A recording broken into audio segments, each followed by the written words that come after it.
नमो विष्णुपादाय कृष्णपृष्ठाय भूतले श्रीमते भक्तिवेदांत स्वामी विनामिने नमस्ते सारस्वती देवी भगवती प्रचारिणे निर्विशेष शून्यवादी पाश्चात्य दृष्टाय नमो महावन्याय कृष्णस्तेश्वराय कृष्णाय कृष्ण चैतन्य नामने गौरवसे नमः हे कृष्ण करुणा सिंधु दीनबंधु जगत गोपेश गोपिका नमोस्तुते सप्तकालक्षण गौरंगी राधे कृष्णेश्वरी वसुधानुसुते देवी नमामि नमिते वाञ्छाचक्रधरस्य कृपा सिन्धुभ्यैव च पतितानां पावनेभ्यो वैष्णवेभ्यो नमो नमः जय श्री कृष्ण चैतन्य प्रभु नित्यानंद श्री अद्वैत गदाधर श्रीवासादि गौरभक्तवृंद हरे कृष्ण कृष्ण कृष्ण हरे हरे हरे राम राम राम हरे हरे।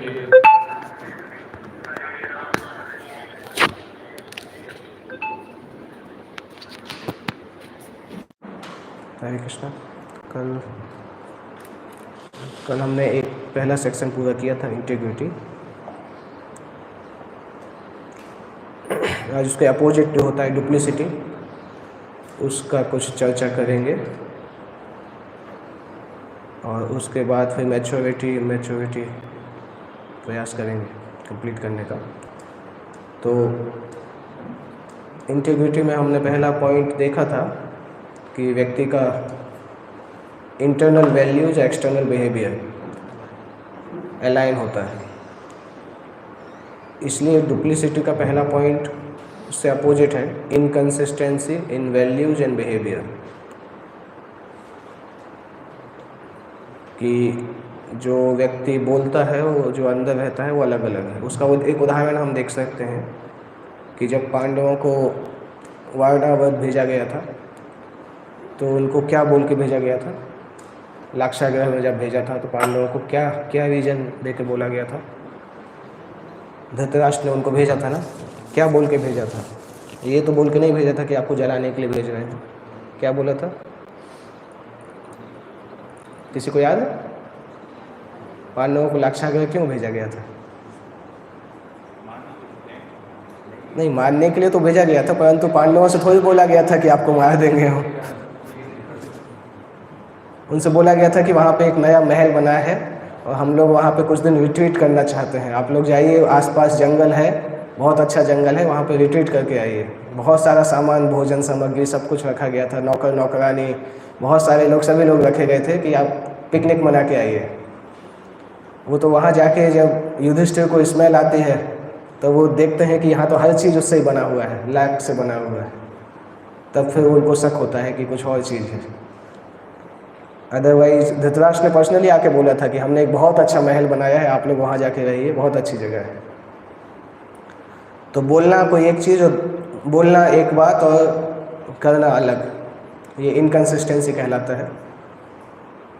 और भी कोई उदाहरण है ऐसा शास्त्रों में, रामायण महाभारत कहीं पे? युद्ध क्रीड़ा भी उसी तरह से हुई थी, बोलना कुछ और था, इंटेंट कुछ और था। हाँ हाँ, रावण जो था वो अलग ही तरीके से आया था और फाइनली वो कुछ और कार्य किया। एक और एग्जाम्पल आपको याद आएगा, अहिल्या, इंद्र और अहिल्या। आप यही बोलना चाहते हैं?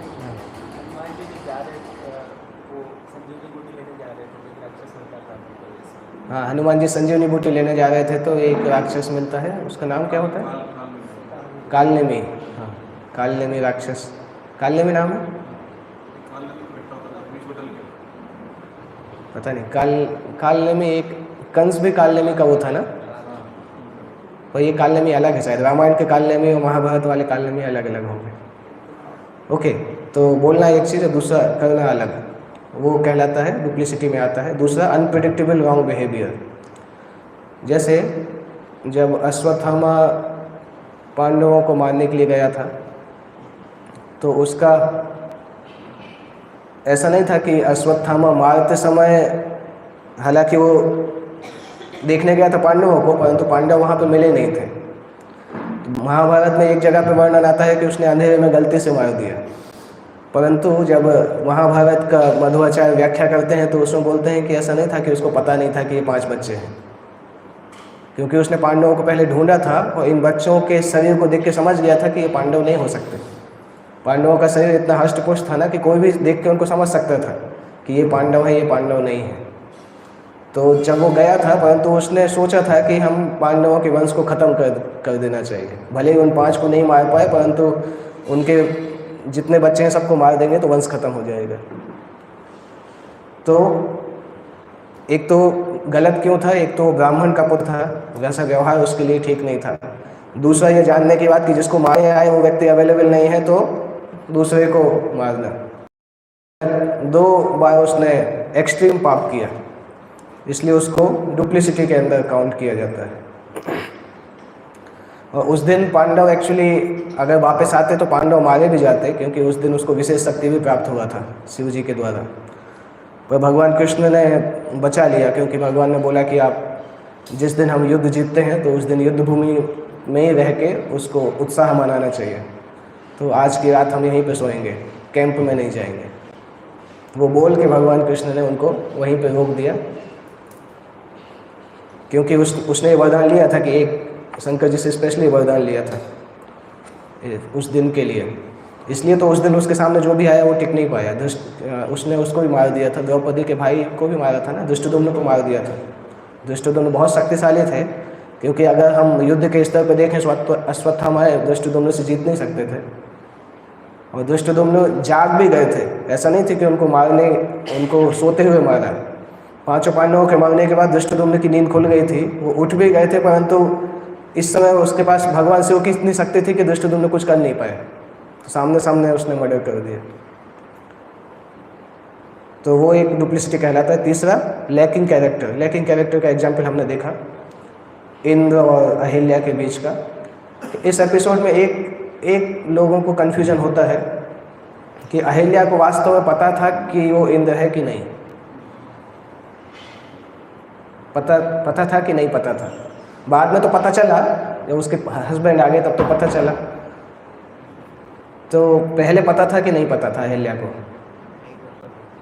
नहीं पता था। पता था। कितने लोग सोचते हैं पता था? डाउट था। अच्छा, बीच जैसे ही हाथ उठाया तो बीच का आंसर आ गया। डाउट अच्छा है, तो अगर हाँ भी बोलेंगे ना बोलेंगे तो हम उसी साइड में हैं। ऐसा नहीं कि अहिल्या को एग्जैक्टली पता नहीं था, क्योंकि अहिल्या को पहले से पता था कि इंद्र उनको पसंद करता है। जब ब्रह्मा जी ने अहिल्या की रचना की थी, ब्रह्मा जी के दिमाग में एक बार कंटेम्पलेशन, संसार की सबसे सुंदर स्त्री की रचना करनी है, तो ब्रह्मा जी ने अपना पूरा इंटेलिजेंस लगा के एक स्त्री की रचना की, उसका नाम अहिल्या दिया। और जब उसका स्वयंवर ब्रह्मा जी ने ऑर्गेनाइज किया था तो उसमें उन्होंने ये स्वयंवर में सभी को बुलाया था, ऋषि मुनि और देवताओं को सभी को बुलाया था। तो इंद्र एकदम भागते हुए गए थे उस समय। उस प्रतिस्पर्धा में इंद्र थे वहाँ पे। और प्रतिस्पर्धा इस प्रकार से हुई थी कि ब्रह्मा जी ने बोला था कि जो व्यक्ति पूरे ब्रह्मांड का चक्कर लगा के सबसे पहले आएगा उसकी शादी मैं अपनी बेटी से करूँगा, बेटी अहिल्या से करूँगा। तो सभी लोग ब्रह्मांड का चक्कर के लिए अपने अपने वाहन लेके भाग गए, पर गौतम मुनि के पास गाय थी तो उन्होंने गाय के चक्कर लगाया और ब्रह्मांड का चक्कर पूरा हो गया। और इंद्र जब तक लौट के आए तब तक शादी चल रही थी। तो इंद्र बहुत डिस्टर्ब हो गए थे, क्योंकि अहिल्या को भूल नहीं पा रहे थे वो, और सामने सामने देखते देखते दिमाग अप्लाई नहीं करने के कारण शादी नहीं कर पाए थे। तो इसलिए अहिल्या को पता था कि इंद्र उनको चाहते हैं। और दूसरा, अहिल्या चूँकि गौतम की पत्नी थी, तो गौतम के साथ रहते रहते वो समझ गई थी कि गौतम ऋषि का व्यवहार ऐसा नहीं हो सकता है, क्योंकि ऋषि मुनि जो होते हैं, एडवांस ऋषि मुनि, वो एकदम प्रेडिक्टेबल होते हैं, जो काम करते हैं फिक्स टाइम पे करते हैं। तो जब उन्होंने देखा था कि मेरे पति इस भाव से मेरे पास आ रहे हैं, तो वो समझ गई थी कि मेरे पति ऐसा कर ही नहीं सकते हैं ब्रह्म मुहूर्त के समय पे, ये समय इम्पॉसिबल है मेरे पति के लिए। उनको अपने पति के चरित्र पे इतना वो विश्वास था कि मेरे पति ऐसा कर ही नहीं सकते हैं। तो जो एडवांस लोग होते हैं वो बहुत प्रेडिक्टेबल कार्य करते हैं। जैसे हम देखते हैं कई बार, इवन ब्रह्मचारी आश्रम में भी हम देखते हैं, कई बार कुछ भक्तों का फिक्स होता है कि हम इसी वाले टॉयलेट में जाएंगे, इसी जगह पर जाएंगे। तो साधु का मन इस प्रकार से होता है कि चीज़ें बहुत सारी प्रिडिक्टेबल हो जाती हैं डेली रूटीन की। जैसे आप रामायण में देखेंगे, जब वाल्मीकि मुनि, पहला चैप्टर में वाल्मीकि मुनि तमसा नदी में जाते हैं स्नान करने के लिए। नॉर्मली हर दिन तमसा नदी में नहीं जाते थे, दूसरी नदी में जाते थे, गंगा या कहीं पे जाते थे। वहाँ पे एक श्लोक आता है, उसमें लिखा रहता है कि उस दिन दैव इच्छा से वो अपना रूट बदल के दूसरी नदी में चले गए। और उसको जब एक्सप्लेन करते हैं तो आचार्य यही एक्सप्लेन करते हैं कि ये भगवान ने अरेंज किया था कि वो उस नदी में जाएंगे, वहाँ पे उनको वो क्रौंच पक्षी दिखाई देगा।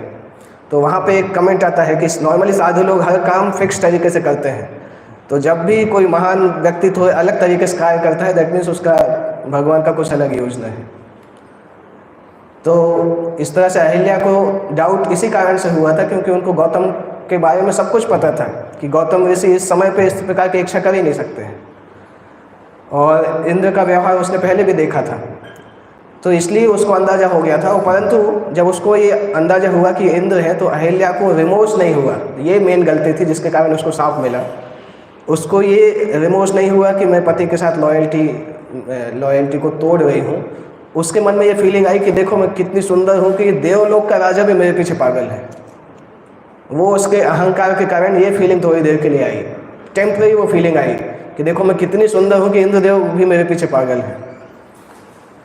और केवल उस फीलिंग के कारण बाद में वो फीलिंग चली गई। जब उनका काम भावना खत्म हुआ तो वो फीलिंग चली गई, उसके बाद दुख हुआ, परंतु वो टेम्परेरी फीलिंग के कारण उनको साफ मिला। क्योंकि अगर हम ये बोलें कि अहिल्या की कोई गलती नहीं थी तो फिर ब्लेम किस पे आएगा?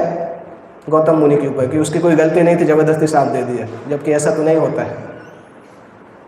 तो उसके इंटरनल ये एक थॉट था जिस कारण से उसको वो साफ मिला, और भगवान ने उसका बाद में उद्धार किया। परंतु उसमें मेजर प्रॉब्लम इंद्र की थी, इंद्र के कैरेक्टर की प्रॉब्लम थी, क्योंकि अहिल्या ने अपनी तरफ से इंद्र को अप्रोच नहीं किया था, इंद्र की तरफ से हुआ था। तो मेजर प्रॉब्लम इंद्र की थी, इसलिए इंद्र को साफ मिला था। पर इंद्र क्या है, बहुत सारी महत्वपूर्ण सेवाएं करते हैं, तो इंद्र को कई बार भगवान बचा लेते हैं, ठीक है तुम चलाते रहो। कई बार ज़्यादा सज़ा मिलने रहती है तब भी भगवान बोलते हैं ठीक है तुम बहुत कर रहे हो, कम से कम चलता रहे। कई बार इंद्र ऐसी गलती करते हैं, भगवान छोड़ देते हैं। जैसे इंद्र को पृथु महाराज के जो ऋषि मुनि थे मारने ही वाले थे, परंतु भगवान ने आके बचा लिया। इंद्र को अपने जन्मेजय के जो ऋषि थे वो भी मारने वाले थे, सर्पमेधन यज्ञ में वो आहुति डालने वाले थे कि इंद्र और तक्षक दोनों को यहीं पे डाल दो, दोनों को जला दो, परंतु ब्रह्मा जी ने आके बचा लिया। तो क्या बहुत बड़ी मैनेजमेंट पोजीशन पे बैठे रहते हैं, इसलिए भगवान भी सोचते हैं वो चला गया तो किसी दूसरे को चुनना पड़ेगा, इसलिए थोड़ा बहुत अगर कर रहा है तो चलाते रहो। तो हम देखते हैं प्रभुपाद जी भी यही देखते थे कि समस्या तो है परंतु कर चल रहा है तो चलाते रहो, थोड़ा वो इग्नोर करते हैं। वो एक है भी, क्योंकि अगर कोई व्यक्ति, जैसे प्रभुपाद जी बताते थे, कोलकाता के अध्यक्ष थे प्रभुपाद जी के एक शिष्य, नाम नहीं बताता हूँ, पर उनका बहुत सारा कंप्लेंट्स कई जगह पे जाता था। तो प्रभुपाद जी से एक बार पूछा तो प्रभुपाद ने बोला अगर गाय से दूध लेना है तो गाय की किक्स खाने के लिए भी तैयार रहना चाहिए। एक तरफ से आपको दूध मिलेगा, दूसरी तरफ से किक्स भी मिलेगी, तो अगर दूध चाहिए तो किक्स के लिए भी तैयार रहना चाहिए। तो प्रभुपाद जी वो फार्मूला करते थे कि ठीक है अगर कुछ समस्या है परंतु अगर चल रहा है तो चलाते रहो, जब बड़ी समस्या आती थी तब उसको करेक्ट किया जाता था। तो इस प्रकार से इंद्र का काम बहुत समय तक चलता रहता था कि गलती करते थे फिर माफ़ी मांगते थे, गलती करते थे माफ़ी मांगते थे, गलती करते थे माफ़ी मांगते थे, इस तरह से चलता रहता है। परंतु जब हम इंद्र के बारे में ऐसा सुनते हैं तो हम सोचते हैं कि इंद्र तो बहुत ढीले कैरेक्टर के व्यक्ति हैं। ऐसा नहीं है, क्योंकि इंद्र की भक्ति इतनी ज़्यादा है इसलिए वो इंद्र की स्थिति में बैठे हुए हैं। इंद्र के एग्जाम्पल को देख के हम नैतिकता को नहीं छोड़ सकते कि देखो इंद्र को माफ़ कर दिया हमें, क्योंकि हमारी तो साधना भक्ति स्टार्ट हो रही है। वो इंद्र भक्ति बहुत एडवांस करके भगवान ने उनको पोस्ट दिया है कि आप ब्रह्मांड को मैनेज करिए, और उस जगह पे बैठ के वो थोड़ी बहुत गलती कभी कर देते हैं। अगर हम इंद्र की जगह पे जाएंगे तो हमारा हर सेकंड में फॉल डाउन होगा, क्योंकि जिस ऐश्वर्य में वो रहते हैं वो ऐश्वर्य हैंडल करना हमारे लिए नहीं है। इंद्र तो दूर की बात है, हम अमेरिका में एक महीने के लिए चले जाएँ तो हमारा बहुत कुछ फॉल डाउन हो जाएगा, क्योंकि अमेरिका भारत का वो दुनिया का स्वर्ग देश जैसा माना जाता है। तो इसलिए इन घटनाओं को देख के हम इंद्र की पोजीशन को वो नहीं कर सकते हैं कि इंद्र छोटे मोटे भक्त हैं। अदरवाइज भगवान क्यों इतना सहन करते हैं? दैट मीन्स उनका भक्ति का अकाउंट है बहुत सारा, और शुद्ध भक्ति नहीं है, इसलिए मिक्स भक्त हैं। कभी कभी इस्कॉन के भक्तों को डाउट होता है कि हम तो शुद्ध भक्ति की प्रैक्टिस कर रहे हैं तो हम देवताओं को कुछ भी बोल सकते हैं। उस कारण से बहुत सारे भक्त अपनी भक्ति भी मुश्किल हो जाती है। जैसे मेरी एक पहचान में एक भक्त थे बंगाल में, तो वो काली जी के बारे में इतना गलत बोलते थे, ऐसे बोलते थे जैसे कोई नौकरानी के बारे में बात कर रहा हो। वो अच्छे भक्त थे, परंतु दुर्गा जी के बारे में बहुत अजीब बोलते थे। मतलब इस प्रकार से नहीं बोलना चाहिए, सामान्यतः हम नहीं बोलेंगे। और मैंने उनको एक दो बार समझाया भी, और मुझे लगता भी था कि आगे जाके इनके साथ कुछ ना कुछ होगा, क्योंकि इस तरीके से ठीक नहीं है देवताओं के बारे में बोलना। देवता भी बहुत एडवांस भक्त होते हैं। तो जिस प्रकार से अपमान जैसा करते थे, और इवेंचुअली वो हुआ 2-4 साल बाद उनकी माला ही होना बंद हो गई। 16 माला करते करते माला ही होना बंद हो गई, क्योंकि वो देवता जो है वैष्णव, उसके लिए अपराध किया और धीरे धीरे उसका फल मिलते मिलते आपकी भक्ति खत्म होने लगी। तो कई बार हम इस्कॉन में आके इस प्रकार से सोचते हैं कि हम शुद्ध भक्ति का पालन कर रहे हैं, तो देवता तो गली के लोग हैं, उनको हमें कुछ देखना नहीं है। तो समझना चाहिए कि हमारा क्या स्तर है। हम चींटी के जैसे हैं, वो लोग बहुत बड़े बड़े हाथी जैसे हैं। उनकी सेवाएं भी ब्रह्मांड के स्तर पर सेवाएं कर रहे हैं। हम तो एक मंदिर के स्तर पर ही नहीं कर पा रहे हैं थोड़ा सा वो लोग ब्रह्मांड के स्तर पर सेवाएं कर रहे हैं। तो जैसे हमारी सेवाओं को देख के हमें पोजीशन दिया गया है, वैसे भगवान ने उनकी भक्ति को देख के उनको पोजीशन दिया है। तो उनकी सेवाएं बहुत बड़ी होंगी तभी कर पा रहे हैं। इसलिए देवताओं का अपमान करना कई बार डेंजरस हो सकता है।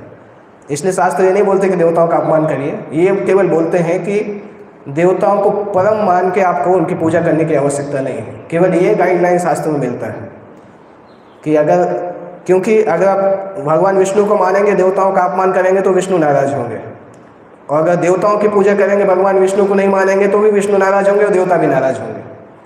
तो इसलिए शास्त्र केवल ये बताते हैं कि आप देवताओं का सम्मान करिए, परंतु उनको परम वंश मान के पूजा मत करिए। वो सिंपल गाइडलाइन है। अदरवाइज अननेसेसरी हम वैष्णव अपराध में फंस जाते हैं।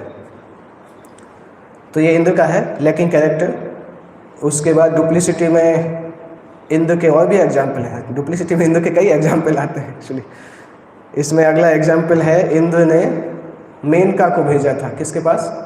विश्वामित्र के पास।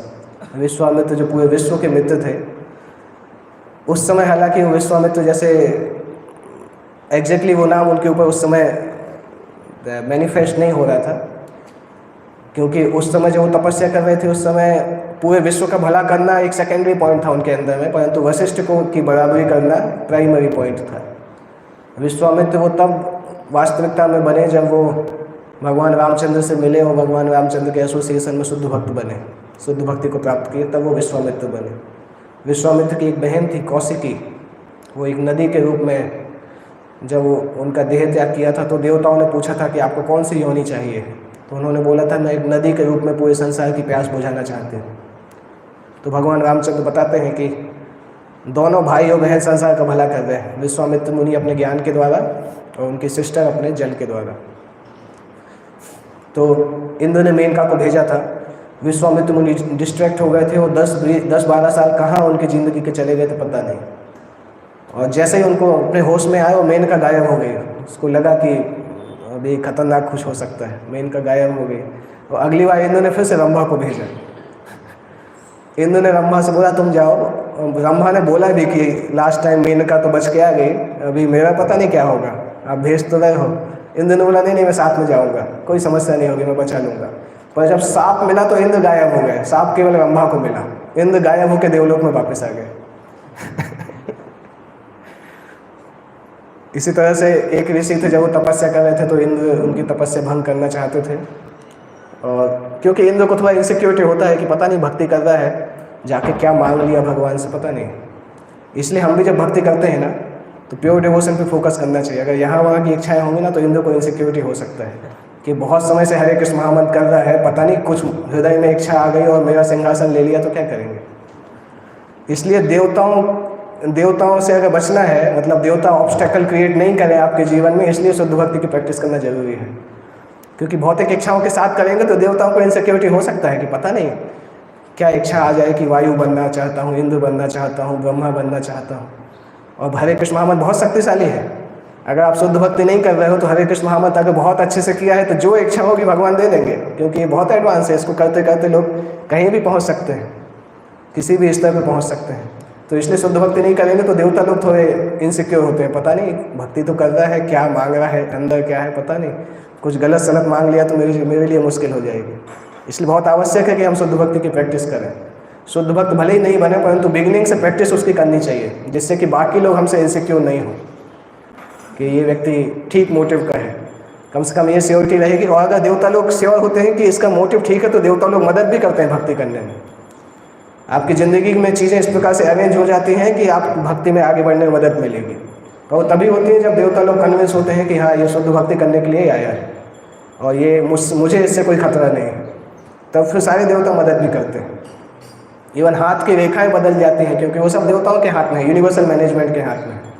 तो देवता लोग कर सकते हैं, परंतु उनको कन्विंस होना चाहिए कि ये ऐसा नहीं कि गोलोक वृंदावन जाते जाते घूम के मेरे लोक में आ जाए, लैंड कर जाए। उनको ये कन्विक्शन होना चाहिए कि गोलोक वृंदावन जाएगा तो रुकेगा नहीं बीच में, हमारे यहाँ आके डिस्टर्ब नहीं करेगा हमें, तब फिर वो सारी मदद करते हैं। गोलोक वृंदावन भेजने के लिए सारी मदद करते हैं। आप देखते हैं जब पृथु महाराज और अर्ची जब जा रहे थे तो देव पत्नियाँ बोल रही थी कि देखो कितने महान है ये दोनों वैकुंठ में जा रहे हैं। उसी समय अगर वो विमान वैकुंठ से घूम के इंद्रलोक की तरफ आने लगेगा तो उनको मुश्किल होगा, क्योंकि कितना महान भक्त अगर इंद्रलोक में आएगा तो क्या बनेगा, इंद्र ही बनेगा ना। और इंद्र को अच्छा नहीं लगेगा कि अरे मेरा राज्य पूरा नहीं हुआ, कैसे दूसरे को पोस्ट दे देंगे। तो इसलिए शुद्ध भक्ति के प्रिंसिपल्स रेगुलर जीवन में अप्लाई करना बहुत जरूरी है, जिससे कि हमें देवताओं से समस्या नहीं हो। तो इंद्र ने एक बार एक ऋषि के लिए भेजा था, तलवार लेके आए थे। वो रामायण का ही स्टोरी है, मैंने पहले ही बताया वो स्टोरी। ऋषि को केवल यही बोला था कि मैं थोड़ा जा रहा हूँ 2-5 मिनट के लिए, तलवार अपने पास रखिए। वो अपनी तलवार दे के चले गए थे। और ऋषि हाथ में तलवार आई, अब जिसके हाथ में तलवार आएगी तो यूज करने का मौका होगा। लोग बंदूक क्यों नहीं देते हैं, क्योंकि हाथ में बंदूक रहेगी तो चल जाएगी।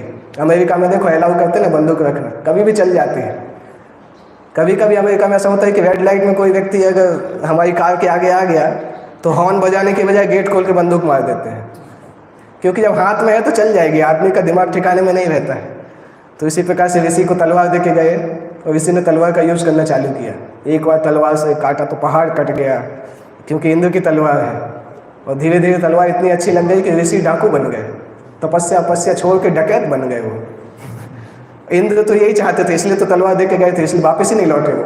वो खुश हो गए कि कम अच्छी तपस्या कर रहा था, अच्छा हुआ इसको हमने तपस्या से दूर कर दिया। सीता माँ ये कहानी सुनाती हैं भगवान रामचंद्र को। जब भगवान रामचंद्र शपथ लेते हैं ना कि मैं क्षत्रिय वंश का हूँ, मैं सारे असुरों का संहार कर दूंगा, तो सीता जी उनको दूसरे दिन कहानी सुनाती हैं कि आप यहाँ वनवास में वन रहने के लिए आए हो, ये सब क्या कर रहे हो, क्षत्रिय वंश ये सब क्या है, यहाँ पे शांति से रहो, 14 साल में वापस निकल जाओ, यहाँ पे ज़्यादा हीरोइज्म बताने की ज़रूरत नहीं है।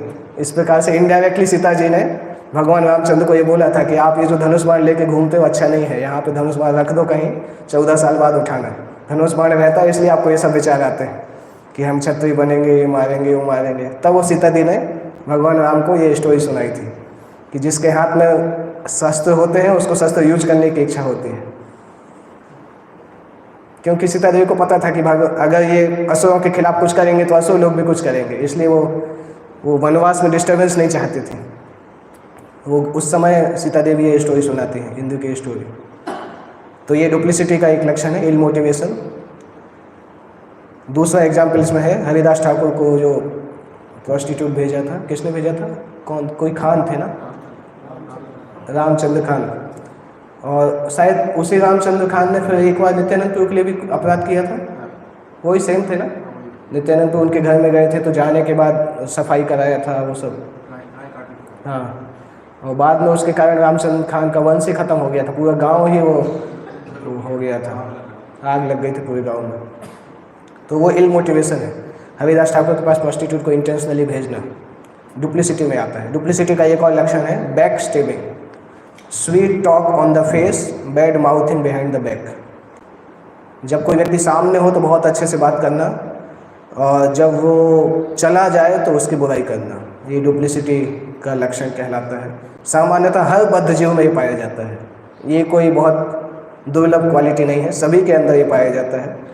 नॉर्मली हमें अच्छी खुशी मिलती है जब कोई व्यक्ति एब्सेंट होता है, उसकी बुराई करने में बहुत खुशी मिलती है। हम देख सकते हैं 3 लोग बैठे होंगे, एक व्यक्ति 10 मिनट के लिए बाहर जाएगा, बाकी 2 बोलेंगे अरे तुम्हें उसके बारे में पता नहीं, वो ऐसा करता है, तो उसकी तारीफ करने लगेंगे। ये बहुत कॉमन फीचर है बद्ध जीव के लिए कि सामने अच्छा अच्छा बोलना, पीछे से बुराई करना। उसको बैक स्टेबिंग इसलिए बोला जाता है, जैसे पीछे से चाकू मारना, इसलिए उसको बैक स्टेबिंग बोला जाता है। तो ये व्यवहार क्लियरली डुप्लिसिटी में आता है। इसको बोला जाता है not being loyal to those who are not present. जो लोग प्रेजेंट नहीं हैं उनके प्रति लॉयल नहीं होना। तो नॉर्मली भक्तों को ये देखना चाहिए कि अगर कुछ ऐसी घटना है जब कोई व्यक्ति प्रेजेंट नहीं है, उसकी बुराई हो रही है, तो वो सहना नहीं चाहिए, उसी समय अपोज करना चाहिए कि जब वो व्यक्ति सुनने के लिए नहीं है तो आप उसकी बुराई क्यों कर रहे हो। क्योंकि अगर हम एब्सेंट व्यक्ति को डिफेंड करते हैं तो जो सामने बैठे रहते हैं उसको हमारे ऊपर ट्रस्ट आता है। उसको लगता है कि ये व्यक्ति का चरित्र ऐसा है कि अगर कोई व्यक्ति प्रेजेंट एब्सेंट है तो उसकी बुराई नहीं सुन रहा है, दैट मीन्स इसका चरित्र अच्छा है। और अगर हम सुनते रहेंगे और सुनाते रहेंगे तो आप देखिएगा, मान लो 3 में से एक व्यक्ति अभी एब्सेंट हुआ, हम उसकी बुराई दूसरे से कर रहे हैं, दूसरे के मन में ये फीलिंग आएगी कि कल अगर मैं एब्सेंट होऊंगा तो मेरी बुराई भी करेंगे, तो ट्रस्ट कहाँ बचा। इसलिए ये आप एक के साथ करेंगे, 10 लोगों का ट्रस्ट आप खत्म करेंगे। क्योंकि आदमी देखता है कि अभी वो नहीं है तो मेरे सामने उसकी बुराई कर रहे हैं, कल जब मैं नहीं रहूँगा तो मेरी बुराई भी किसी के सामने करेंगे, तो क्यों विश्वास करेगा। तो इसलिए वैष्णव समाज में ये ठीक नहीं है कि हम किसी को सामने से अच्छा बोलें और पीछे से उसके लिए बुराई करें। चरित्र के लिए बहुत डेंजरस है। ऐसे ज़्यादातर ये कुछ ऐसे केसेस हैं, इस केसेस में व्यक्ति अपने चरित्र का निर्माण फिर कर ही नहीं पाता है। एक बार अगर किसी व्यक्ति के सामने उसका ट्रस्ट टूट गया तो फिर वो जिंदगी भर वो व्यक्ति आपके ऊपर विश्वास नहीं करेगा। जैसे इसका उदाहरण चैतन्य चरितामृत में आता है। कोई बता सकते हैं? चैतन्य चरितामृत पढ़ा होगा आप लोगों ने, सुना होगा, उसका उदाहरण आता है।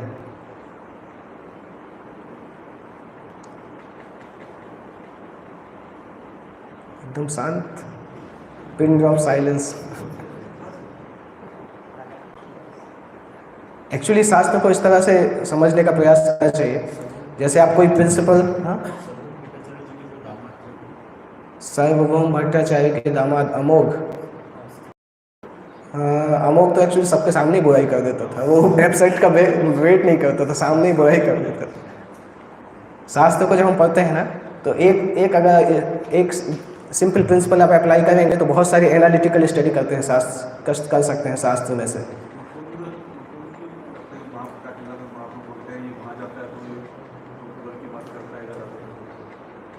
मुकुंद का हो सकता है, हाँ, मुकुंद का काउंट भी कर सकते हैं।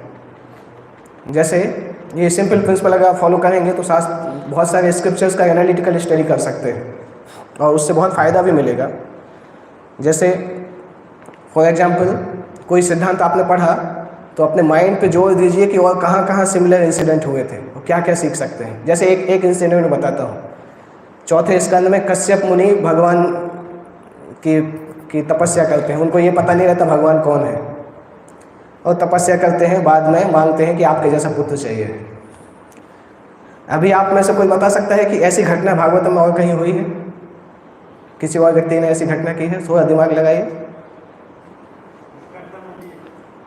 कर्दम मुनि नहीं, कर्दम मुनि को पता था किसकी तपस्या कर रहे हैं, कश्यप मुनि को पता नहीं था किसकी तपस्या कर रहे हैं। वसुदेव देव की ना, वसुदेव देव की पिछले जन्म में उनको पता नहीं था किसकी तपस्या कर रहे हैं, ऑलरेडी भक्त थे भगवान के। हाँ, गजेंद्र, 8वें स्कंद में गजेंद्र का इस प्रकार से वर्णन है। गजेंद्र को उस समय पता नहीं था किसको मनाना है, इसलिए देवता लोग आए भी नहीं थे। बाद में जब भगवान विष्णु आए तब देवता दौड़ आए कि भगवान आ गए, अभी हमें भी जाना चाहिए। गजेंद्र का इस प्रकार से था। और कौन सा? जब ब्रह्मा का जन्म हुआ था तब उनको कुछ पता नहीं था। हाँ, उस समय उन्होंने जो तपस्या की थी उनको उस समय अंदाज़ा नहीं था, मतलब उस पर्टिकुलर दिन में अंदाज़ा नहीं था। इसी तरह से आप देख सकते हैं कि कौन कौन सी ऐसी घटनाएं हैं भागवतम में जहाँ पे व्यक्ति ने भौतिक इच्छा के साथ भगवान के पास गया, उसकी भौतिक इच्छा पूरी हुई, और ऐसे कौन सी घटनाएं हैं जब भगवान ने भौतिक इच्छा नष्ट कर दी। ध्रुव महाराज के समय भौतिक इच्छा नष्ट हो गई। किसकी घटना में भौतिक इच्छा नष्ट नहीं हुई?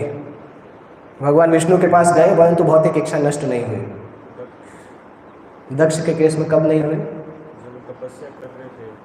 छठवें स्कंद में जब वो तपस्या कर रहे थे, हंस गुह्य प्रार्थनाएं करके भगवान की तपस्या करते हैं, विष्णु जी सामने आते हैं और विष्णु जी बोलते हैं कि आप विवाह कर लीजिए, और नाम भी बताते हैं किससे विवाह करिए। प्रभुपाद जी तात्पर्य में क्या लिखते हैं? सामान्यतः भगवान विष्णु दर्शन देके व्यक्ति की भौतिक इच्छा खत्म कर देते हैं, परंतु दक्ष के लिए नहीं किया, क्योंकि दक्ष ने भगवान शिव के लिए अपराध किया था। कोई और उदाहरण है? एक और उदाहरण है, आज ही अभी 10 मिनट पहले हमने नाम लिया उनका। थोड़ा दिमाग लगाइए, इस प्रकार से दिमाग दौड़ाएंगे ना तो बहुत शास्त्रों का स्टडी बहुत आसान हो जाएगा, एनालिटिकल स्टडी। हाँ, इंद्र का कौन सा एग्जाम्पल? इंद्र को सुअर बना दिया जाता है तो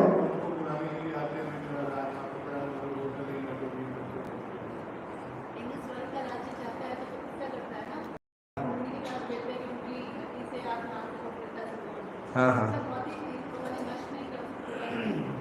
ओके, इंद्र का एग्जाम्पल ले सकते हैं। विश्वामित्र का उदाहरण भी इसमें आता है। विश्वामित्र जी ने जब त्रिशंकु के लिए स्वर्गलोक बनाया था, त्रिशंकु एक राजा थे ना, स्वर्ग में जाना चाहते थे, तो विश्वामित्र जी भेज नहीं पाए थे। फुटबॉल जैसा सीन हो गया था इनका, क्योंकि विश्वामित्र जी चाहते थे, क्योंकि त्रिशंकु एक्चुअली थोड़ा स्मार्ट राजा था, उसको पता था कि अपना काम कैसे कराना है, तो वो पहले स्वर्ग अपने शरीर में ही जाना चाहता था, उसी शरीर में स्वर्ग जाना चाहता था। और उसने फिर सोचा कि कैसे जाएं। सबसे पहले वशिष्ठ के पास गया। वशिष्ठ ने बोला कि इस सृष्टि के नियम को हम तोड़ नहीं सकते हैं, ब्रह्मा जी ने जो नियम बनाया उसको कोई तोड़ नहीं सकते। और बाद में वो वशिष्ठ को रिश्वत देने लगा, मैं आपको 10 लाख गाय देता हूँ, ये वो।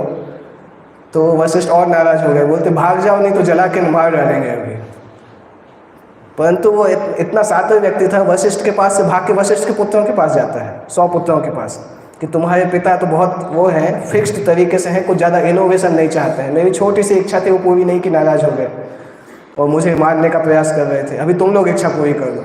तो वशिष्ठ के पुत्र और नाराज होते हैं, एक तो हमारे पिता आपके ऊपर नाराज हैं और आप हमारे सामने आके हमारे पिता की बुराई कर रहे हो। तो उनके पुत्रों ने उनको साफ दे दिया कि तुम्हारा जो सुंदरता पे तुम्हें घमंड है वो सुंदरता खत्म हो जाएगी। दूसरे दिन जब वो उठे तो उनका जो नौकर था महल में, जो उनके गेट के बाहर खड़ा रहता था, उसने जब उनको देखा तो बोलते ये कौन पागल आदमी है, कल तक तो हमारे राजा यहाँ पे रहते थे, हमारे राजा को शायद इसने मार डाला और ये यहाँ पे आ गया। और ये चिल्लाते रहे कि नहीं नहीं मैं ही तुम्हारा राजा हूँ, उनको राज्य से निकाल दिया, जंगल भेज दिया। अभी जब इतना काम हो गया तो उन्होंने विक्टिम कार्ड खेलना चालू किया कि वशिष्ठ के पुत्रों को, वशिष्ठ को कुछ दिखाना है। और सब फेमस थे, वशिष्ठ के शत्रु के नाम से कौन फेमस थे? विश्वामित्र फेमस थे। तो विश्वामित्र के पास जाके इन्होंने बोला कि देखो मैं कितना अच्छा हूँ और अननेसेसरी मुझे साथ दे दिया, मैं तो केवल यही चाहता था कि स्वर्ग जाना है, उसमें क्या बुराई है। और अगर वो सीधे विश्वामित्र के पास आते कि मुझे इसी सही में स्वर्ग जाना है तो विश्वामित्र भी मना कर देते, क्योंकि ब्रह्मा जी के नियम को कौन टालेगा। परंतु उन्होंने विश्वामित्र के सामने कैसे मैटर प्रेजेंट किया कि वशिष्ठ ने मेरे साथ अन्याय किया, उनके बच्चों ने अन्याय किया, और वशिष्ठ के अन्याय को बचाने के लिए केवल आप ही इस ब्रह्मांड में हैं जो कि मुझे बचा सकते हैं, आपके अलावा और कोई इतना शक्तिशाली है ही नहीं। तो विश्वामित्र ने उसको अपनी ईगो पे ले लिया कि अभी वशिष्ठ को अगर हराना है तो इस व्यक्ति को स्वर्ग भेजना ही पड़ेगा।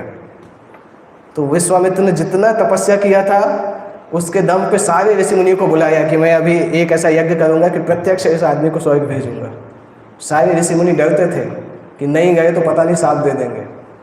तो वशिष्ठ के पुत्रों और वशिष्ठ के अलावा सारे ऋषि मुनि उस यज्ञ को देखने के लिए गए और इनको बोला कि अभी तुम्हें स्वर्ग भेज के रहेंगे। और उन्होंने जब यज्ञ समाप्त हुआ, यज्ञ में उन्होंने जब आहुति डालना चालू किया, ये हवा में उड़ना चालू हो गए।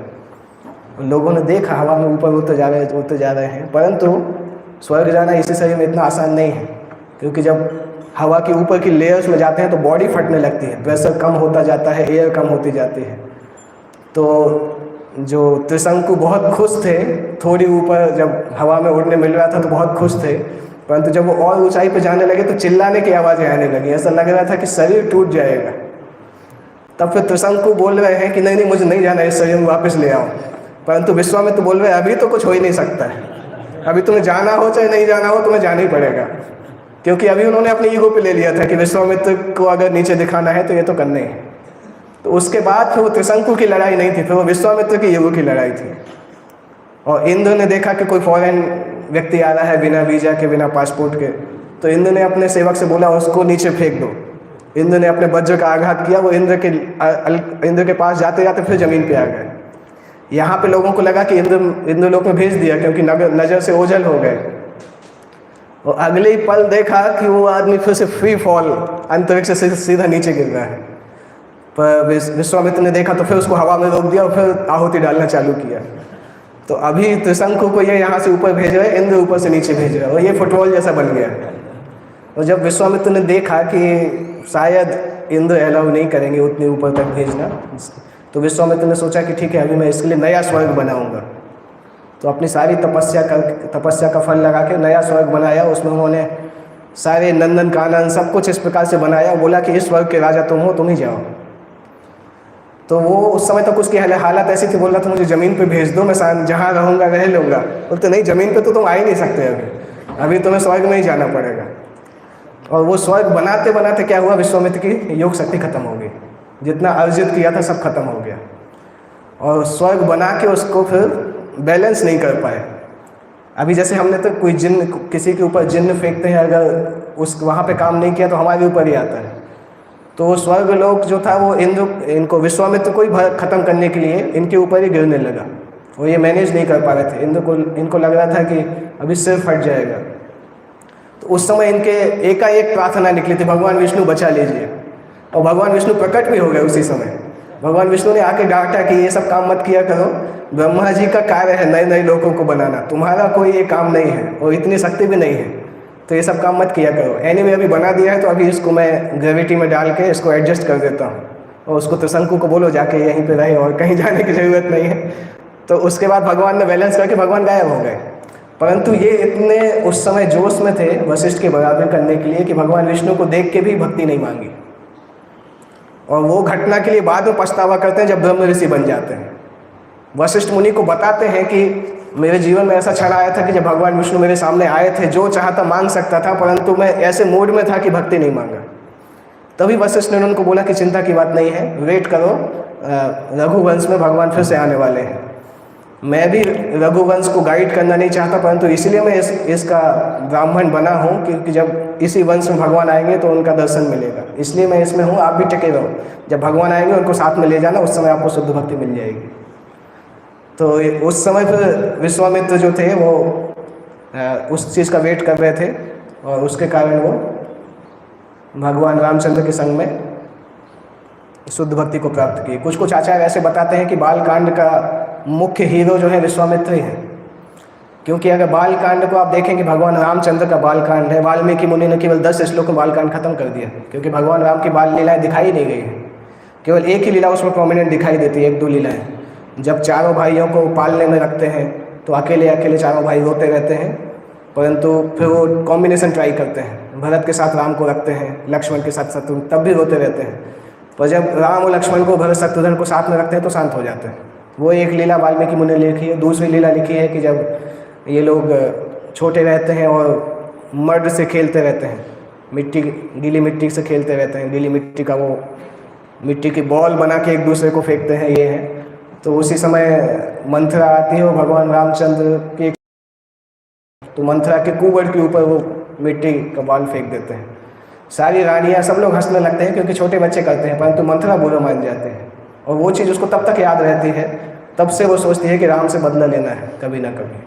केवल ये 2-3 घटनाएं दी गई हैं बालकांड में, बहुत ज़्यादा घटना दी गई।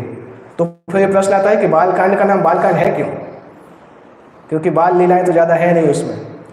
तो श्री संप्रदाय के आचार्य लिखते हैं कि बालकांड का मुख्य नायक जो है वो विश्वामित्र है, क्योंकि विश्वामित्र जो भक्ति में छोटे बालक थे, वो भगवान राम के एसोसिएशन में छोटे बालक से भक्ति में प्रौढ़ अवस्था को प्राप्त किए। और जिस दिन भगवान राम और सीता की शादी हुई उसके अगले दिन वो हिमालय चले गए। फिर पूरे रामायण में उनका कोई उल्लेख नहीं है क्योंकि वो इसीलिए वेट कर रहे थे कि कब राम का संग मिलेगा और शुद्ध भक्ति को मैं प्राप्त करूँगा। उसके बाद आप देखेंगे वाल्मीकि रामायण में कहीं विश्वामित्र का नाम नहीं आता पूरा वर्णन होने के बाद, क्योंकि उन्होंने अपने परफेक्शन को अचीव करके फिर हमेशा के लिए हिमालय में चले गए थे। ओके, तो डुप्लिसिटी, हम दूसरी दिशा में चले गए एक्चुअली। रामायण ऐसा टॉपिक है ना कि उसमें एक के बाद एक चीज़ निकलती रहती है, वो रास्ता बदल जाता है। डुप्लिसिटी का नेक्स्ट प्रिंसिपल होता है ब्रोकन कमिटमेंट्स। ब्रोकन कमिटमेंट्स जैसे द्रुपद और द्रोण के बीच में हुआ था, उसकी स्टोरी मैं नहीं बताता हूँ, आपको सबको पता है दोनों के बीच में क्या घटना हुई थी। और दूसरा एक स्टोरी कोई और है ब्रोकन कमिटमेंट का स्टोरी में, कोई स्टोरी है जहाँ पे कमिटमेंट किया हो फिर तोड़ दिया। कंस, हाँ, कंस और वसुदेव का कमिटमेंट किसने तोड़ा, कंस ने कि वसुदेव ने?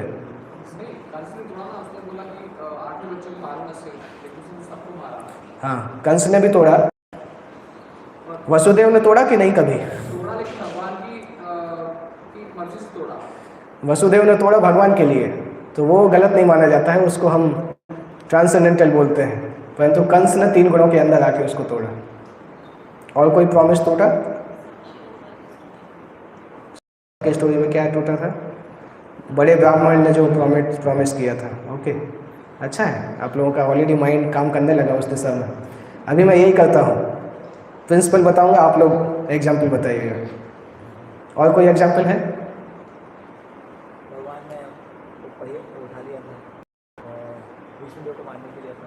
भगवान ने भीष्मदेव को मारने के लिए अपना कमिटमेंट तोड़ दिया।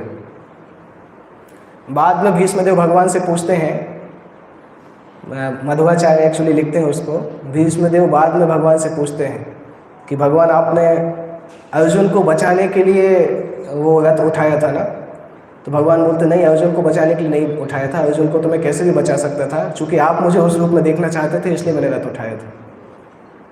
और मध्वाचार्य उसमें लिखते हैं कि भगवान एक एक आत्मा के इच्छा के लिए इतने स्पेसिफिक हैं कि उस आत्मा की इच्छा पूरी करने के लिए उसी तरह से कार्य करते हैं। क्योंकि भगवान अगर ऐसा आंसर देते भीष्मदेव को कि हाँ अर्जुन को बचाने के लिए किया था, तो भीष्मदेव के लिए वो पर्सनलाइज्ड नहीं होता। परंतु जब भगवान ने इस प्रकार से आंसर किया कि नहीं आपके लिए मैंने किया था, तो वो स्मृति भीष्मदेव को हमेशा रहेगी। इसलिए कभी कभी जब शुद्ध भक्त इस प्रकार से बताते हैं तो वो आत्मा बहुत ज़्यादा आकर्षित हो जाती है केवल उस घटना के कारण। जैसे प्रभुपाद से एक छोटी लड़की ने पूछा कि प्रभुपाद आप अमेरिका पहले क्यों नहीं आए? तो प्रभुपाद ने बोला क्योंकि आपका मैं वेट कर रहा था, आप कब बड़ी होंगी तब मैं आऊँगा। तो हो सकता है वो जो भी लड़की होगी, मुझे पता नहीं कौन थी वो, परंतु उसको ज़िंदगी भर ये चीज़ याद रहेगी प्रभुपाद जैसे भक्त ने मुझे ऐसा बोला। तो जब पर्सनलाइज्ड आंसर होते हैं तो लोग उससे ज़्यादा आकर्षित होते हैं, ज़्यादा उससे कनेक्ट कर पाते हैं। ओके, और कोई एग्जाम्पल ब्रोकन कमिटमेंट का? क्या है वो? पृथु महाराज का 99 सेक्रीफाइस 100 करने का सोचा था, 99 पे रुक गए। ब्रोकन कमिटमेंट में नहीं आएगा वो, क्योंकि वो लीला के हिसाब से हुआ, उन्होंने इंटेंशनली ब्रेक नहीं किया उसको।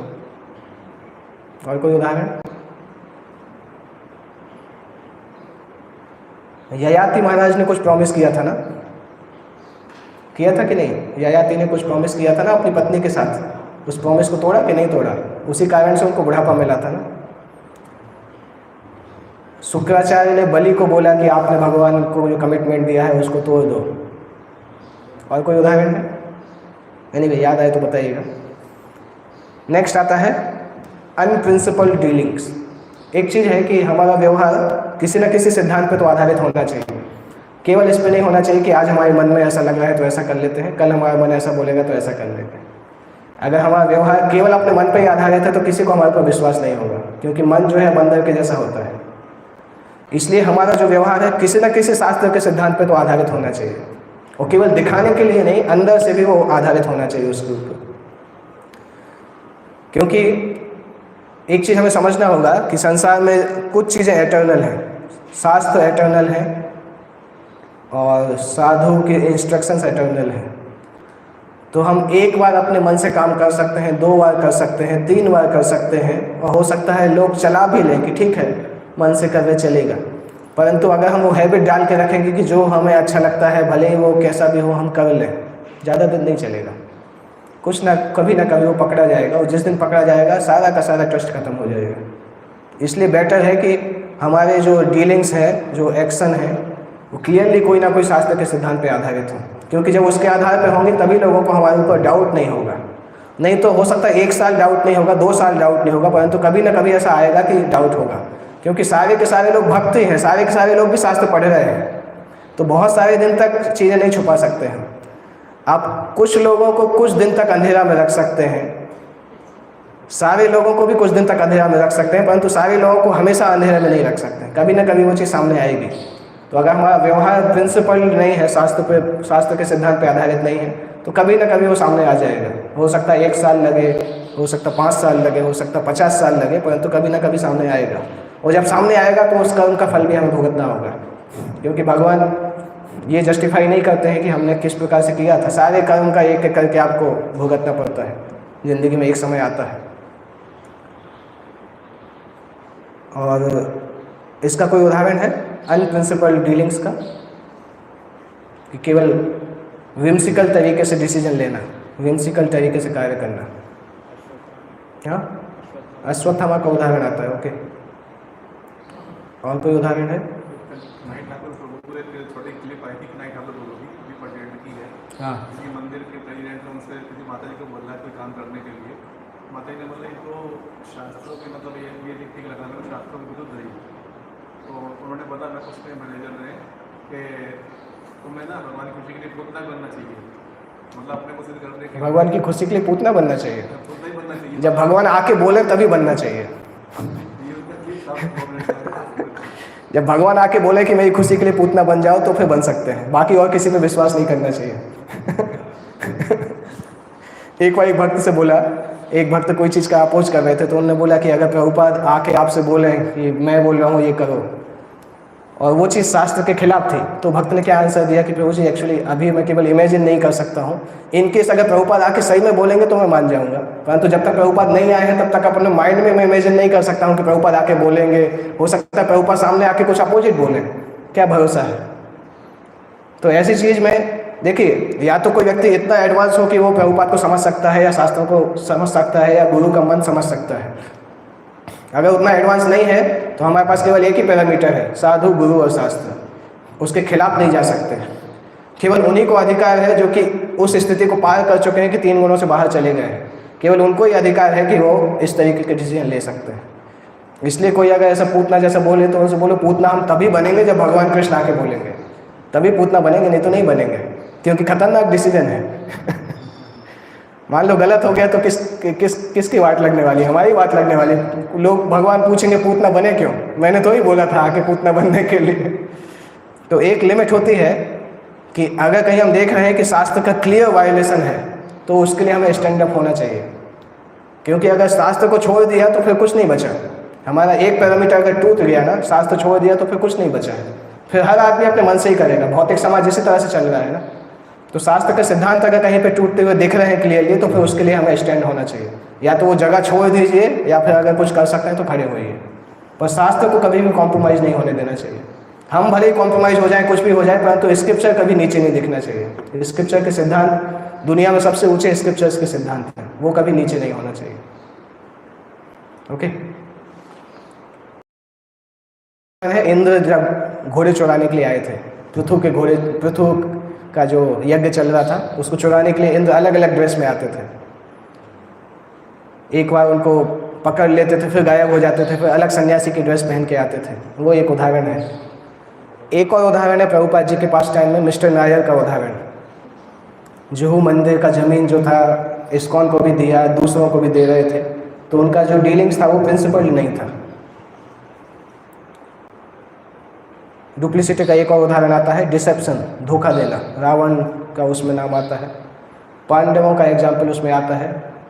उनको बोला गया था कि आपको हम आधा ज़मीन देंगे, परंतु कौन सा ज़मीन दिया गया था? जो हस्तिनापुर का सबसे यूजलेस ज़मीन था वो उनको दिया गया था। वो तो भगवान कृष्ण साथ में थे कि वो यूजलेस ज़मीन इंद्रप्रस्थ बन गया।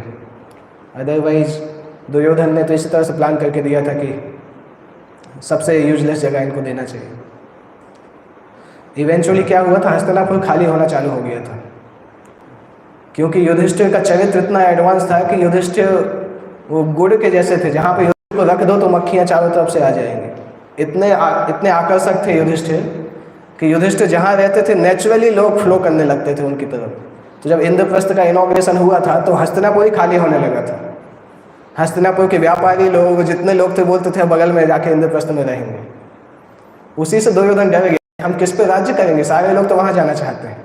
परंतु दुर्योधन ने उसको दूसरी तरह से लिया, अपने आप को इम्प्रूव करने की बजाय दूसरे को नष्ट करने का प्रयास किया। पर युधिष्ठिर का एक्चुअली, जैसे भागवतम के तात्पर्य प्रभुपाद जी युधिष्ठिर को इंद्र से तुलना करते हैं। युधिष्ठिर ने 3 यज्ञ किए, इंद्र ने 100 यज्ञ किए, परंतु युधिष्ठिर की इंद्र से ज़्यादा हो गई थी, क्योंकि भगवान अच्युत उनके सामने उनके पीछे बैकअप के लिए खड़े हुए थे। तो इसीलिए इवेंचुअली फिर उसने द्युत क्रीड़ा किया, नहीं तो वो संतुष्ट रह सकता था, इंद्रप्रस्थ आधा उनको दे दिया था। परंतु उसने देखा कि ये लोग इतने अच्छे चरित्र के हैं कि हमारे लोग हमारे साथ रहेंगे ही नहीं। आइडियली दुर्योधन क्या कर सकता था कि अपना चरित्र सुधार सकता था कि ठीक है हमारे साथ लोग नहीं रह रहे तो हमें अपना चरित्र सुधारना चाहिए, परंतु उसने दूसरा तरीका अपनाया कि पांडवों को खत्म कर देंगे तभी लोग हमारे साथ रहेंगे। वो एक्चुअल सॉल्यूशन नहीं था, क्योंकि हो सकता है वो पांडवों को मार भी देते, सुपरफिशियली अगर देखें हटा भी देते, तो भी हस्तिनापुर के लोग किसी दूसरे राज्य में तो जाके रह ही सकते थे। अगर कोई व्यक्ति नहीं रहना चाहता है तो कहीं जाके रह ही सकता है, कौन कितना रोकेगा। तो अगर हम शॉर्टकट सॉल्यूशन में जाते हैं तो चीज़ें सॉल्व नहीं होती। प्रैक्टिकली अपने आप को बदलेंगे तब लोग सुधर सकते हैं। अगर हम ये सोचते हैं कि हमारे अलावा पूरे संसार को बदल देंगे अपने हिसाब से, तो नहीं हो सकता है, हमें अपने आप को बदलना पड़ेगा। मुझे पर्सनली इसके लिए एक बार डांट भी पड़ा था। हम लोग जब ज्वाइन किए थे तो साधना कार्ड भरते थे, पूना के एक ब्रह्मचारी थे, उनको मैं साधना कार्ड भेजता था। तो साधना कार्ड में क्या था, 3:15 पे 25 नंबर मिलते थे। सुबह 3:15 पे जगते थे तो 25 नंबर मिलते थे, 3:30 पे जगते थे तो 20 नंबर, 3:45 पे 15 नंबर, 4 बजे 10, कुछ ऐसा था। 4 या 4:15 के बाद 0 हो जाते थे। तो मैं 3:15 पे नहीं उठ पाता था, मेरा नींद खुलता था कभी 3:45 पे, कभी 4 बजे।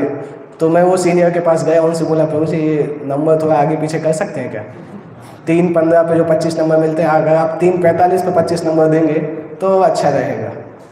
तो उन्होंने मुझे यही डांटा था, बोले थे आपको अपने हिसाब से साधना कार्ड को नहीं बदलना है, साधना कार्ड के हिसाब से अपने आप को बदलना है।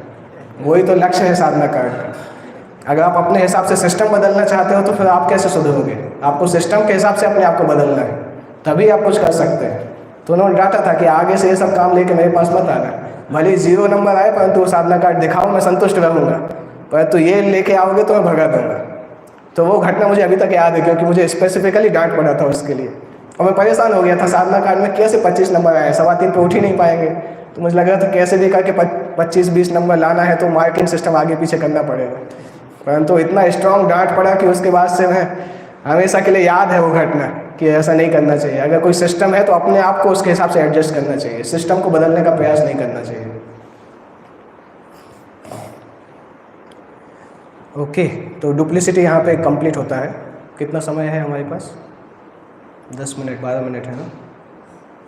मैच्योरिटी स्टार्ट करते हैं, और मैच्योरिटी इतना ज़्यादा नहीं है, छोटा ही है, इंटीग्रिटी इससे छोटा है। तो मैच्योरिटी का डेफिनेशन क्या होता है, मैच्योरिटी मतलब having knowledge wisdom and realisation, उसको मैच्योरिटी बोलते हैं। हाँ, अच्छा डेफिनेशन है। और कोई डेफिनेशन? हाँ, वो उसका सिनोनिम है, डेफिनेशन पूछ रहा हूँ।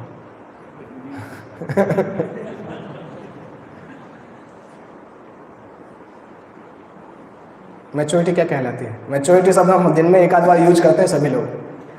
जनरली आपको क्या लगता है मैच्योरिटी क्या कहलाती है? एक आंसर तो प्रभु जी ने बताया। Understanding of things. ओके, आधा आंसर सही है, आधा और बाकी है।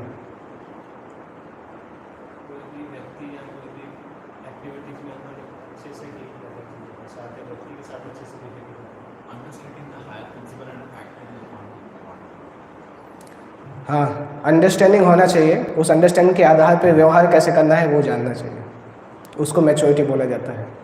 आपने भी सेम पॉइंट बोला ना, वस्तुओं को ठीक तरीके से जानना, और परिस्थिति के आधार पर व्यवहार करना सीखना, उसको मैच्योरिटी बोला जाता है। सिंपल मैं समझा सकता हूँ। कोई भक्त बहुत अच्छे भक्त हैं, अच्छे मतलब उनको नॉलेज है, वो बहुत स्पीक भी करते हैं। वो किसी डिवोटी हॉस्पिटल में एडमिट है, उसके पैर में दर्द हो रहा है, पैर टूटा हुआ है और हॉस्पिटल में लटका हुआ है, वो पैर को लटका के रखा है, बहुत परेशान है। और ये डिवोटी उसको देखने जाते हैं, हॉस्पिटल में जाके बोलते हैं, अरे ये दर्द तो तुम्हारे शरीर को हो रहा है, ज़्यादा नाटक मत करो, तो तुम आत्मा हो, शरीर नहीं हो, ये दर्द तो शरीर को होता है। अगर कोई डिवोटी ऐसा जाके बोलेगा, उसको इमैच्योर डिवोटी बोलेंगे, क्योंकि आत्मा का नॉलेज उस डिवोटी को भी है जो बिस्तर पे डला हुआ है, परंतु इस समय में वो आत्मा का नॉलेज सुनना नहीं चाहता। इस समय वो थोड़ा सा इमोशनल शांति चाहता है। तो कभी कभी फिलॉसफी हमें पता होता है, परंतु फिलॉसफी को यूज कैसे करना है वो पता नहीं होता है। तो लोग बोलते हैं कि ये सेंसिटिव आदमी नहीं है, पत्थर जैसा आदमी है, क्योंकि उसको दूसरी चीज़ की ज़रूरत है, आप जाके उसको फिलॉसफी बता रहे हो। जैसे प्रभुपाद जी बहुत एक्सपर्ट थे इस चीज़ में, कैसे पता नहीं, वो हर क्वालिटी उनके अंदर इस प्रकार से थी। प्रभुपाद एक मंदिर में गए, वहाँ पे मंदिर के प्रेसिडेंट ने बोला, मंदिर के बगल में उनके लैंडलॉर्ड थे, 80 साल नहीं, प्रभुपाद की एज उस समय 78 साल थी, वो लैंडलॉर्ड 72 साल की थी। एक लेडी थी, ओल्ड एक माता जी थी वहाँ पे। तो मंदिर के प्रेसिडेंट ने बोला, प्रभुपाद ये हमें बहुत परेशान करती हैं, बहुत कंप्लेन करती हैं। उनसे उन्होंने घर रेंट पे लिया था, वो बगल के घर में रहते हैं। हम सभी जानते हैं अगर कि मकान मालिक अगर अगल बगल में रहे तो कितना परेशान करता है। तो वो मंदिर के प्रेसिडेंट ने बोला, ये बहुत परेशान करती हैं प्रभुपाद, जाके इनको थोड़ा क्लास दीजिए, आप समझाएंगे तो मान जाएंगी शायद। प्रभुपाद ने सुना, कुछ बोला नहीं। दूसरे दिन प्रभुपाद मॉर्निंग वॉक के लिए जाते हैं, और उसी समय वो घर के बाहर वो औरत भी वहाँ पे मिल जाते हैं। अभी प्रेसिडेंट तो सब भक्त खुश हो जाते हैं, शायद प्रभुपाद इनकी क्लास लेंगे। अभी प्रभुपाद जाके बात चालू करते हैं, पूछते हैं आपका नाम क्या है, कहाँ से है। फिर प्रभुपाद बोलते हैं, प्रभुपाद एक सिंपल प्रश्न करते हैं, आप कितने साल के? 72 साल के। आपके आगे के 3 दांत टूट चुके हैं, देखो मैं 78 साल का हूँ, एक भी दांत नहीं टूटा है। इस तरह से प्रभुपाद बात स्टार्ट करते हैं, और वो खुश हो जाते हैं प्रभुपाद से इस प्रकार से बात करके। और फिर प्रभुपाद को घर में इनवाइट करते हैं, प्रभुपाद उससे 1 घंटे बात करते हैं। अगले दिन से सारी समस्या सॉल्व हो जाती है, वो खुद ही आके मंगल आरती, वो दर्शन आरती में आने लगती है। तो उसको प्रभुपाद को फिलॉसफी बोलना ही नहीं पड़ा, ये बोला ही नहीं कि क्या भक्ति है, क्या भगवत गीता है।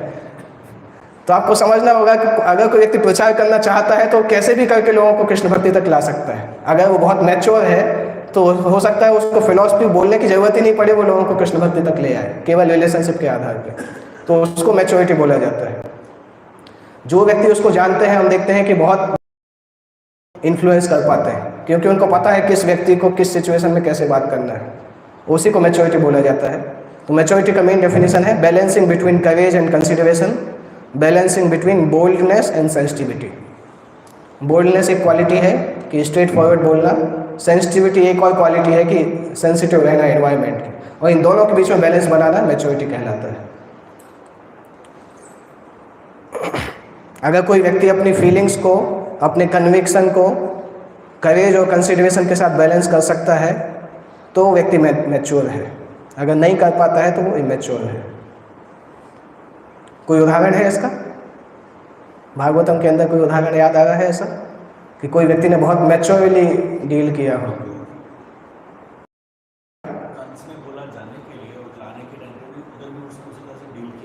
हाँ, मुझे याद नहीं था, धन्यवाद बताने के लिए। अच्छा उदाहरण है, कभी मैंने ध्यान नहीं किया कि अक्रूर का। कंस ने अक्रूर से बोला था कि मैंने सबको मार दिया जो मेरे अपोजिट में थे, और जो मुझसे शक्तिशाली हैं, क्या जरासंध को मैंने, जरासंध मम भ्राता, जरासंध को मेरा भाई है, अभी केवल यदुवंशी लोग बचे हैं, उन सबको ख़त्म कर दो, तुम्हारे द्वारा मैं ख़त्म करता हूँ, दोनों बच्चों को यहाँ लेके आओ और उनको मैं मार दूँगा। अक्रूर ने कंस से कुछ नहीं बोला, क्योंकि अक्रूर को पता था कुछ बोलेंगे तो मुझे ही मार डालेगा। तो कंस से कुछ नहीं बोला, परंतु अक्रूर को लगा कि कम से कम, और अक्रूर ये भी नहीं चाहता था कि कृष्ण बलराम उस रथ में आए जिसमें कंस बैठ चुका है, क्योंकि वो रथ कंस के द्वारा दूषित हो चुका है। पर अक्रूर ने ये बोला नहीं कि नया रथ चाहिए, बोलेंगे तो पता नहीं क्या होगा। अक्रूर केवल कुछ बहाना बनाते रहे कि शायद मैं नहीं जा पाऊँगा, टाइम नहीं है। तो कंस के मन से खुद ही आया कि वो नया रथ गिफ्ट दे देते हैं। कंस ने बोला ठीक है तुम नए रथ में जाओ, और जैसे ही उन्होंने बोला अक्रूर मान गए। कि ये नए रथ में भगवान को बिठा के लाने मिलेगा। तो अर्जुन का बहुत मैच्योर डीलिंग था, कंस को भी हैंडल किया, फिर वहाँ जाके भगवान कृष्ण बलराम और ब्रजवासियों के साथ भी रहे और उनको वापस लेके आए। अच्छा एग्जाम्पल है। कोई और एग्जाम्पल?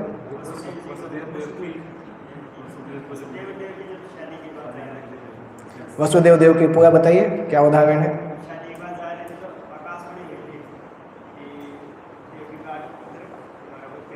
हाँ,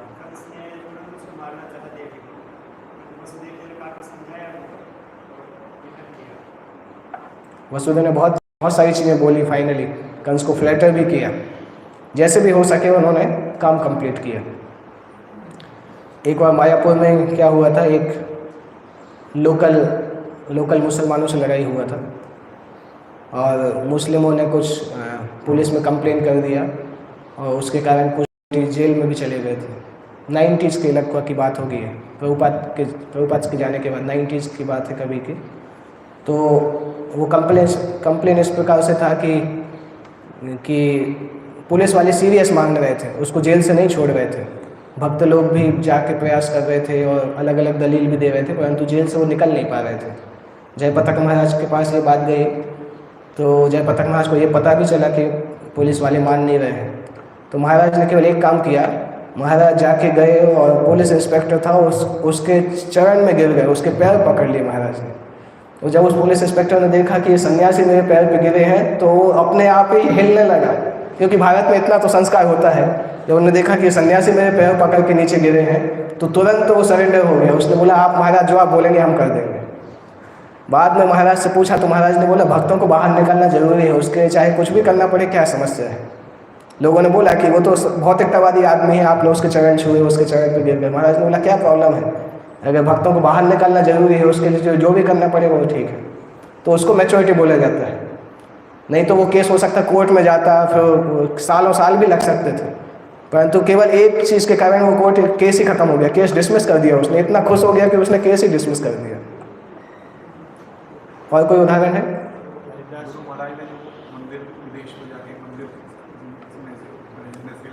ब्रुकलिन मंदिर फेमस एग्जाम्पल है, ब्रुकलिन टेम्पल का, क्योंकि अभी ब्रुकलिन मंदिर अच्छा चल रहा है। जो नए भक्त नए हैं, क्या नाम, नरसिंह रूप नहीं, अभी जो नए प्रेसिडेंट हैं वो अच्छा कार्य कर रहे हैं।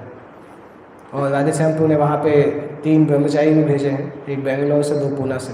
अच्छा प्रचार चल रहा है ब्रुकलिन टेम्पल में, करीब 6-7 लोग ज्वाइन कर लिए अभी। मतलब वो उनका जो बेस है वो मंदिर में ही है, तो स्टूडेंट्स को मंदिर में ही रुकवाते हैं। मैं जब US से आ रहा था तो गया था 2-3 दिन के लिए, बहुत अच्छा जगह चल रहा है। तो मंदिर बचाने का श्रेय गुरु महाराज को ही जाता है। वहाँ पे एक पोस्टर में लिखा भी है मंदिर में कि इस डेट पे भक्ति चारू महाराज ने आके इस मंदिर को बचाया, इस्कॉन में वापस लेके आए। तो बहुत इम्पोर्टेंट घटना है, क्योंकि कांग्रेगेशन को लीडर साथ में लेके जाना चाहते थे और बहुत अपोजिशन जैसा था, ऐसा लग रहा था कि फिजिकल फाइट नहीं हो जाए, परंतु जिस प्रकार से गुरु महाराज ने जाके उसको हैंडल किया उसके कारण वो, और बहुत अमेजिंग चीज़ है, जो पुराना प्रेसिडेंट था वो अभी भी है, मतलब ऐसा नहीं कि भक्ति से हट गए, अभी भी भक्ति कर रहे हैं। तो वो एक एग्जाम्पल है। और कोई एग्जाम्पल? हाँ, अम्बरीश महाराज ने क्या? हाँ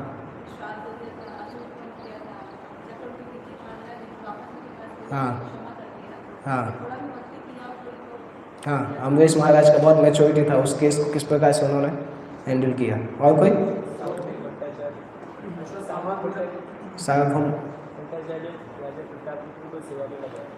सार्वभौम भट्टाचार्य ने प्रताप रुद्र को सेवा में लगाया। Okay, good. विदुर जी ने धृतराष्ट्र को समझाया था कि वो विद्युत पूरा हो गया, ये तुम लोग कर रहे हो, हाँ, छोड़कर जंगल चलो। नहीं, मुझे क्लियर नहीं हुआ, क्या समझाया था एग्जैक्टली? धृतराष्ट्र को जो बाद में काफ़ी लोग सुनाते हैं विदुर जी कि अब तो सारे बच्चे मर गए हैं, गुस्से की तरह पड़ा हुआ है यहाँ पे, उनको बलि करना होगा। अच्छा, विदुर ने आके धृतराष्ट्र को समझाया था। हाँ, लास्ट में जो समझाया था, क्योंकि जिंदगी भर धृतराष्ट्र ने सुना नहीं, एक ही बार सुना, एक बार सुन के भला हो गया उनका। और कोई उदाहरण? हाँ, मैं यही घटना सुनना चाहता था। पूरा चैप्टर मैच्योरिटी के ऊपर ही है, अर्जुन किस प्रकार कितने मैच्योर थे, क्योंकि कृष्ण और भीम बोल रहे कि उसको मार देना चाहिए और युधिष्ठिर और द्रौपदी बोल रहे हैं कि नहीं मानना चाहिए, और सारे दोनों ही के दोनों पक्ष शास्त्र में से ही उदाहरण दे रहे हैं। भीम बोल रहे हैं कि क्यों मानना चाहिए, कि शास्त्र में क्या दिया है। द्रौपदी बोल रहे हैं कि क्यों नहीं मानना चाहिए। युधिष्ठिर भी द्रौपदी का साथ दे रहे हैं। उसके ऊपर से कृष्ण ने आके बोला कि तुम्हें मुझे भी संतुष्ट करना है, भीम को भी संतुष्ट करना है, द्रौपदी को भी संतुष्ट करना है और युधिष्ठिर को भी संतुष्ट करना है। अभी तुम करो क्या करना है। और बोल के हंस भी रहे हैं। प्रभुपाद जी लिखते हैं वहाँ पे बोल के कृष्ण हंस भी रहे, जैसे टेस्ट ले रहे हो कि अर्जुन क्या करेगा।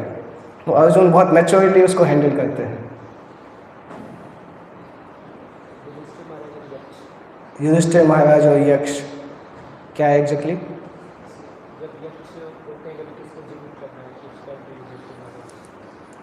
हाँ, जब यक्ष पूछते हैं किसको जीवित करना है तो उसका आंसर बहुत मैच्योरली देते हैं।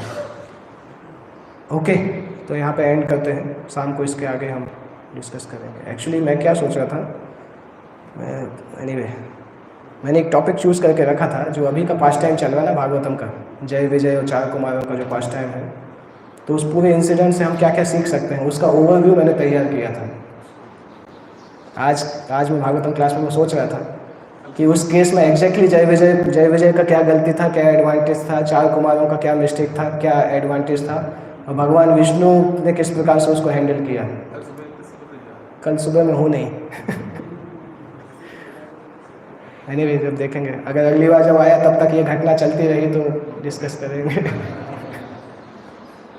ओके, श्रीमद् भागवतम की जय, जगत गुरु श्री प्रभुपाद की जय।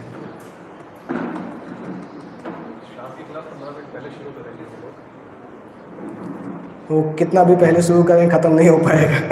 शाम को 8 बजे प्रसाद रहेगा, 8:30 से लेकर क्लास रहेगी, 10 बजे तक क्लास रहेगी। और पूरा प्रयास करेंगे तो देखो शाम को इमेच्योरिटी ख़त्म हो जाएगा, नॉन एनवी ख़त्म हो जाएगा। अगर एनवी पूरा नहीं भी हो पाए तो भी चलेगा, नॉन एनवी ख़त्म कर देंगे। मैच्योरिटी खत्म होगी तो हो जाएगा हमारा। हाँ, मैच्योरिटी ख़त्म हो जाएगी, मैच्योरिटी ख़त्म हो जाएगी। क्या है, क्लास देते देते थोड़ा साइड ट्रैक हो जाते हैं ना, यहाँ वहाँ चले जाते हैं, उस कारण से टाइम बढ़ जाता है। मुझे क्या वो पॉइंट बड़ा अच्छा लगा जो उसका बता रहे थे कि हम बैठे होते हैं तो 3 जने बैठे होते हैं तो चौथा जो नहीं होता उसकी बुराई करते हैं, वो सोचता है कि अगली बार फिर ही करेगा ये बुराई। हाँ, मैंने एक शेर सुना था इसके अंदर, महफिल में चल रही थी हमारे कत्ल की तैयारी, और जब हम पहुंचे तो बोलते लंबी उम्र है तुम्हारी। आप आए थे ना, आप बोले थे कि पढ़ने के